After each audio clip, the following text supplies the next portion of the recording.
আজকে দেশের এই ক্রান্তি লগ্নে মুক্তিযুদ্ধের পক্ষের সমস্ত শক্তি ঐক্যবদ্ধ, যারা স্বাধীনতা বিরোধী প্রতিক্রিয়াশীল চক্র তারা আজকে উঠে পড়ে লেগেছে।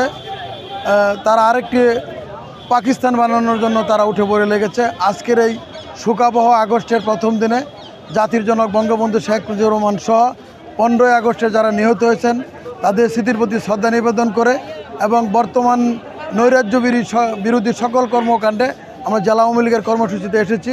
ফুলবাড়ী উপজেলা আওয়ামী লীগ ঐক্যবদ্ধ, ফুলবাড়ী উপজেলা আওয়ামী লীগ সকল অপশক্তি, সকল স্বাধীনতা বিরোধী প্রতিক্রিয়াশীল চক্র, আওয়ামী লীগ সহযোগী সংগঠন, মুক্তিযোদ্ধা সহ সকল সাংস্কৃতিক সংগঠন সহ সকলকে নিয়ে ফুলবাড়ী উপজেলা আওয়ামী লীগ আমরা সকল ষড়যন্ত্র অপশক্তির বিরুদ্ধে আমরা রুখে দাঁড়াবো।